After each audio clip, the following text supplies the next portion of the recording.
اعوذ باللہ من الشیطان الرجیم۔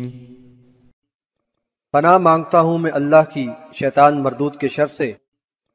یا ایہا الذین آمنوا اذا تداینتم بدین الی اجل مسمى فاکتبوه وَلْيَكْتُبْ بَيْنَكُمْ كَاتِبٌ بِالْعَدْلِ وَلَا يَأْبَ كَاتِبٌ أَنْ يَكْتُبَ كَمَا عَلَّمَهُ اللَّهُ فَلْيَكْتُبْ وَلْيُمْلِلِ الَّذِي عَلَيْهِ الْحَقُّ وَلْيَتَّقِ اللَّهَ رَبَّهُ وَلَا يَبْخَسْ مِنْهُ شَيْئًا فَإِن كَانَ الَّذِي عَلَيْهِ الْحَقُّ سَفِيهًا أَوْ ضَعِيفًا أَوْ لَا يَسْتَطِيعُ أَن يُمِلَّ هُوَ فَلْيُمْلِلْ وَلِيُّهُ بِالْعَدْلِ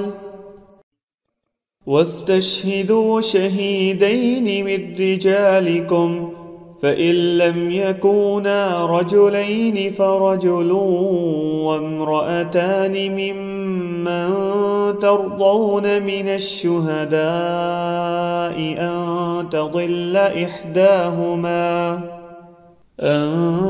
تَضِلَّ إِحْدَاهُمَا فَتُذَكِّرَ إِحْدَاهُمَا الْأُخْرَى وَلَا يَأْبَ الشُّهَدَاءُ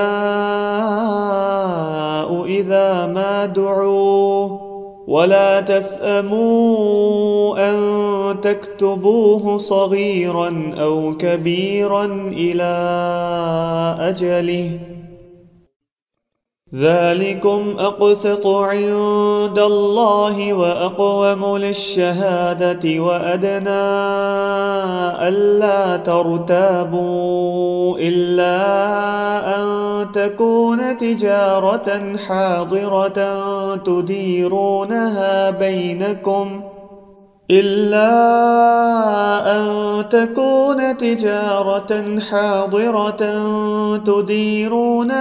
بَيْنَكُمْ فَلَيْسَ عَلَيْكُمْ جُنَاحٌ أَلَّا تَكْتُبُوهَا وَأَشْهِدُوا إِذَا تَبَايَعْتُمْ وَلَا يُضَارَّ كَاتِبٌ وَلَا شَهِيدٌ وَإِن تَفْعَلُوا فَإِنَّهُ فُسُوقٌ بِكُمْ وَاتَّقُوا اللَّهَ وَيُعَلِّمُكُمُ اللَّهُ وَاللَّهُ بِكُلِّ شَيْءٍ عَلِيمٌ۔ اے ایمان والو، جب تم آپس میں ایک مقررہ میعاد تک کے لیے قرض کا لین دین کرو تو اسے لکھ لیا کرو۔ تم میں سے ایک کاتب عدل کے ساتھ معاہدہ لکھے اور کوئی کاتب لکھنے سے انکار نہ کرے، جیسا کہ اللہ نے اسے سکھایا ہے اسے چاہیے کہ لکھ دے، اور املا وہ شخص کرائے جس پر حق قرض ہے، وہ اللہ تعالیٰ سے ڈرے جو اس کا رب ہے اور اس میں کچھ کمی نہ کرے۔ البتہ وہ شخص جس پر کہ حق ہے اگر کم عقل یا ضعیف ہو اور وہ املا کرانے کی صلاحیت نہ رکھتا ہو تو اس کا ولی انصاف کے ساتھ املا کرا دے، اور اپنے لوگوں یعنی مومنوں میں سے 2 مردوں کو گواہ بنا لیا کرو۔ اگر 2 مرد نہ ہوں تو 1 مرد اور 2 عورتیں جن کو تم گواہ بنانے پر راضی ہو منتخب کر لو، تاکہ اگر ان میں سے ایک عورت بھول جائے تو دوسری اسے یاد دلائے، اور جب کبھی گواہوں کو بلایا جائے تو وہ انکار نہ کریں۔ مقررہ میعاد کے ساتھ معاملے کو لکھنے میں تساہل نہ برتو، خواہ وہ معاملہ چھوٹا ہو یا بڑا، یہ اللہ کے نزدیک بہت ہی منصفانہ طرز عمل ہے، اور اس میں گواہی کا زیادہ بہتر طریقہ ہے، اور زیادہ امکان ہے کہ تم شک میں نہ پڑو۔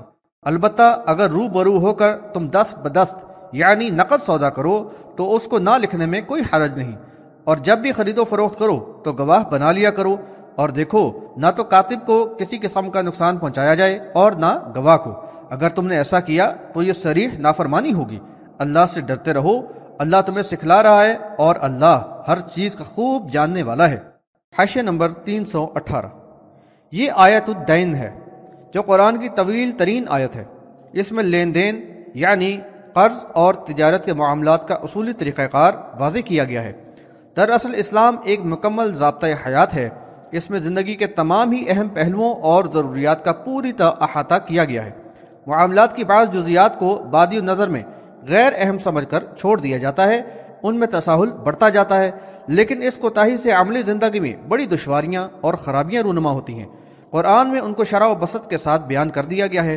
ایسا ہی معاملہ قرض کے لین دین کا ہے، اور اسی طرح کے دیگر کاروباری معاملات جن میں زبانی معاہدے ہوتے ہیں، ان کو ضبط تحریر میں نہ لانے کی وجہ سے بھول اور غلط فہمی ہوتی ہے، اور پھر معاملات بگڑتے ہیں، اچھے تعلقات خراب ہو جاتے ہیں۔ معمولی تساہل کی وجہ سے معاملہ بعض اوقات شدت اختیار کر لیتا ہے اور فتنہ و فساد تک نوبت پہنچ جاتی ہے۔ حاشیہ نمبر 319۔ اللہ تعالیٰ نے ہر فرد کو جتنی صلاحیت دی ہے اسی کے مطابق اس پر معاشرے میں کچھ نہ کچھ انفرادی اور اجتماعی ذمہ داری عائد ہوتی ہے۔ باہمی محبت اور تعاون کی فضا برقرار رکھنے اور اصلاح احوال کے لیے ہر باصلاحیت شخص کو اپنا کردار ادا کرنا چاہیے، اور مومنوں کے معاشرے میں تو حقوق العباد کا درجہ رکھتے ہوئے یہ اجر و ثواب کا باعث ہوگا۔ اسی بات کا یہاں احساس دلایا جا رہا ہے کہ لین دین کے اس اہم معاملے میں کوئی بھی غفلت و بے اعتنائی کا ثبوت نہ دے، ورنہ خرابی کی ذمہ داری اسی پر ہوگی، اور اس کے لیے وہ اللہ کے یہاں مسئول ہوگا۔ کاتب یہ ذمہ داری برضا و رغبت پوری کرے اور فریقین میں کسی کو نقصان نہ دے، پوری طرح غیر جانبدار ہو کر منصفانہ معاہدے کی دستاویز لکھے۔ حاشیہ نمبر 320۔ جس پر حق ہے یعنی جو قرض دار ہے وہ معاہدہ لکھوائے تاکہ اختلاف یا تنازع کی صورت میں یہ تحریر دستاویزی شہادت کا کام دے۔ اگر وہ اس کی صلاحیت نہ رکھتا ہو تو سرپرست یا ولی سے املا کرا دے، اور 2 گواہ بھی کر لیے جائیں تاکہ پوری طرح شیطان کی وسوسہ اندازی اور فتنہ انگیزی کا سد باب ہو جائے۔ حاشیہ نمبر 321۔ خواتین کی فطرت ان کے دائرہ کار اور گھریلو مشاغل کے پیش نظر بیرونی معاملات میں ان کو کم از کم ذمہ داری دی گئی ہے، کیونکہ ان کاموں کے لیے ان سے مردوں جیسے عزم و اعتماد کی توقع نہیں کی جا سکتی۔ اس معاملہ میں شریعت اسلام میں ان پر نصف ہی بوجھ ڈالا گیا ہے۔ 2 خواتین کی گواہی 1 مرد کے برابر رکھی گئی ہے، اور اس کا جواز بھی بتایا گیا ہے کہ اگر ان میں سے ایک بھولے تو دوسری یاد دہانی کرا دے۔ حاشیہ نمبر 322۔ آیت کے الفاظ سے اندازہ کیا جا سکتا ہے کہ اللہ تعالیٰ کی نظر میں مسئلہ کس قدر اہم ہے، اسی لیے اس کے مختلف پہلوؤں کی پوری طرح وضاحت کی گئی ہے۔ ضرورت اس بات کی ہے کہ اس کی اہمیت اور نزاکت کو ملحوظ رکھتے ہوئے پوری احتیاط اور عدل و انصاف کے ساتھ اس کو سر انجام دیا جائے، تاکہ شک و شبہ اور غلط فہمی کی گنجائش نہ رہے اور ہر قسم کی شیطانی وسوسہ اندازی کا سد باب ہو جائے۔ حاشیہ نمبر 323۔ معاملے کو صاف و شفاف رکھنے کے لیے تاکید کی گئی ہے کہ کاتب اور گواہوں پر نہ تو کسی قسم کا دباؤ ہو اور نہ دھونس و دھمکی، اور نہ ہی غیر جانبدارانہ و منصفانہ روش پر ان کو کوئی جانی یا مالی نقصان دیا جائے۔ وَإِن كُنتُمْ عَلَى سَفَرٍ وَلَمْ تَجِدُوا كَاتِبًا فَرِهَانٌ مَّقْبُوضَةٌ فَإِنْ أَمِنَ بَعْضُكُمْ بَعْضًا فَلْيُؤَدِّ الَّذِي اؤْتُمِنَ أَمَانَتَهُ وَلْيَتَّقِ اللَّهَ رَبَّهُ وَلَا تَكْتُمُوا الشَّهَادَةَ وَمَن يَكْتُمْهَا فَإِنَّهُ آثِمٌ قَلْبُهُ وَاللَّهُ بِمَا تَعْمَلُونَ عَلِيمٌ۔ اور اگر تم سفر میں ہو اور کاتب نہ پا سکو تو کچھ رہن ہی قبضے میں رکھ لو۔ ہاں اگر ایک دوسرے پر اعتبار ہو تو جس کو امانت دی گئی ہے وہ اس کو ادا کر دے، اور اللہ سے ڈرے جو اس کا رب ہے۔ شہادت کو نہ چھپاؤ، جس نے بھی اسے چھپایا تو پھر اس کا دل ہی گنہگار ہے۔ تم جو کچھ کرتے ہو اللہ اس سے خوب جانتا ہے۔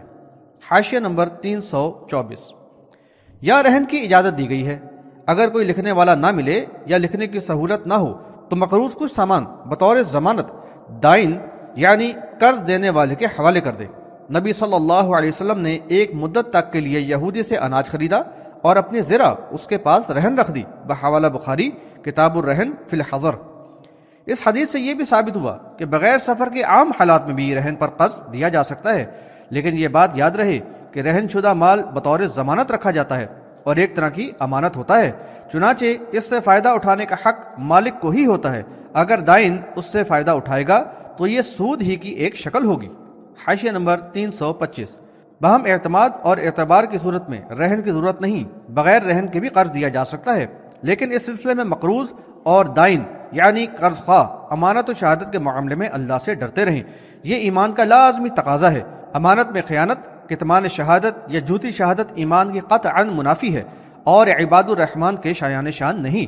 شہادت کو چھپانا یا جھوٹی شہادت دینا ایک ہی بات ہے، اور اس طرح اپنے ضمیر کو مجرم بنانا ہے۔ ایسا کرنے والا انسانوں کی نظر سے شاید بچ جائے، لیکن علیم و خبیر رب کی پکڑ سے تو ہرگز نہ بچ سکے گا۔